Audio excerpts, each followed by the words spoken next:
Баршаға сәлем, бүгін сіздермен Балжан Серікқызы. Сіздерге бүгін ерекше тағамның рецептін бөлісетін боламын. Ең алдымен осылайынан майдалап туралынған немесе мясорубкадан өткізілген етіңіз керек. Одан кейін бізге ең басты етімізге қосатын бұл пиязымыз. Пиязды жақсылап видеодағыдай майдалап осылай турап алатын боламыз.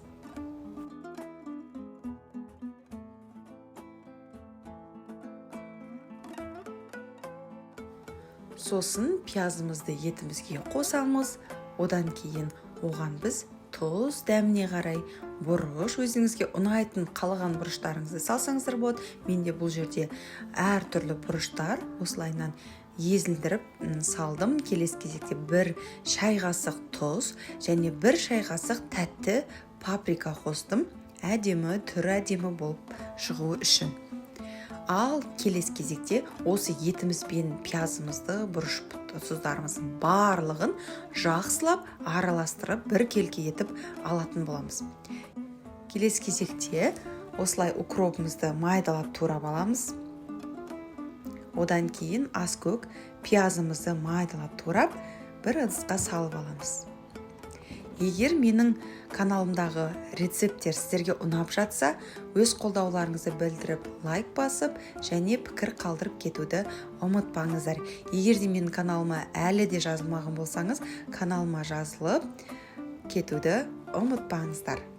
Мінекей, келесі уже бізде пиязымызды жақсылап майдалап тураймыз да, укропымыздың үстіне қосамыз. Енді оның үстіне бізге қаймақ, яғни сметана керек болады. 5 ас қасық қаймақ. Оның үстіне үйлеріңізде томат болса томат, кетчуп болса кетчуп, не бар? Яғни қызартып әдемі дәм келтіру үшін соны қоссаңыздар болады. 2 ас қасық қана қосуға болады. Енді осының барлығын араластырып, бір келке етіп араластырып алатын боламыз. Бұйырса осы айда каналымда 10 000 оқырманға жеткізгім келіп жатыр. Сондықтан менің каналыма әлі де тіркелмеген болсаңыздар, тіркеліп кетуді ұмытпаңыздар. Бұдан кейін бұдан да күшті рецепттер шығатын болады. Енді ең маңызды сәт, бізде осылай 40 қабат керек. Ол 40 қабатымыздың кішкентай ғана размерлерін алғандарыңыз дұрыс, яғни кішкентай түрлерін. Оларды осылайынан әдемілеп, осылай үлкен қылып кесіп аламыз. 40 қабаттарыңыз жұмсақ болу үшін кішкентай болғаны дұрыс, және размері де кіші болғаны дұрыс. Осылайынан бір келке етіп барлығын кесіп алатын боламыз.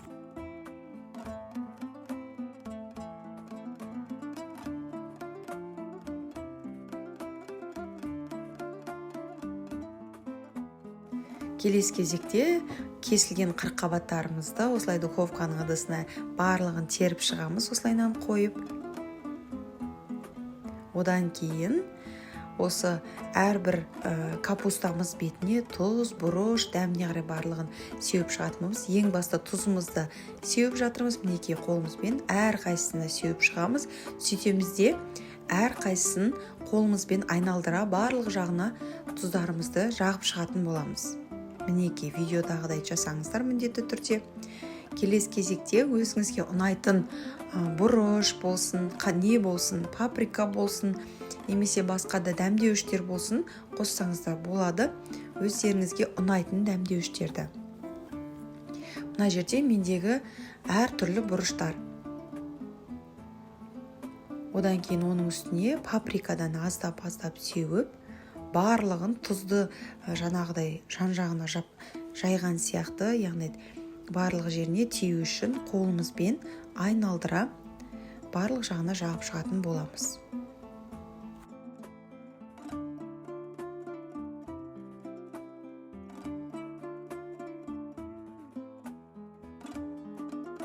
Келесі кезекте бізде жаңағы етімізді осылайынан қолымызға әдемілеп форма шығарып, дөңгелетіп аламыз. Сөйтем бізде оны қолымызбен жақсылап жайып шығамыз да капустамыздың бетіне қоятын боламыз. барынша етімізді жаюға тырысыңыздар, себебі піскен кезде етіміз жиналып қалуы мүмкін. Егер қолыңызда жақсы жайылмаса, осылайынан капустаның үстіне қойып, жақсылап жайып алсаңыздар болады.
Мінекей етімізді капустаның бетіне жақсылап қойып алдық. Келесі кезекте жаңағы жасаған салмамызды, яғни сметана, бұрыш, жаңағы аскөктерімізді салған осылардың барлығын осылай фаршымыздың, яғни етіміздің бетіне барлық жағына біркелкі етіп жағып шығатын боламыз.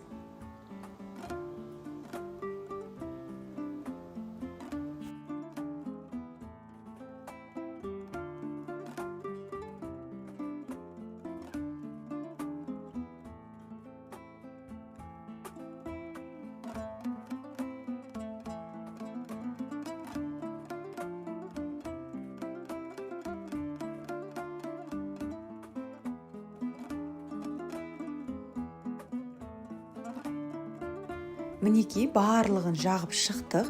Енді 180 градусқа, 45 градусқа духовкаға қоятын боламыз. Сол кезде тамағымыз пісіп дайын болады. Мінекей біздің тамағымыз дайын, өте дәмді әрі тез дайындалатын, әрі бұл ПП, яғни диеталық тағам болып есептелінеді. Сондықтан міндетті түрде диетаға отырған болсаңыздар, осы тағамды жасап, дәмін татып көріңіздер. Ал ендеше ыдысымызға салып, қалай піскендігін көрейік. Мінекей, қараңыздар, капустасы да өте жұмсақ, суы шығып әдемі болып піскен. Видеоның соңына дейін менімен бірге болғандарыңызға рахмет. Каналыма тіркеліп кетуде ұмытпаңыздар.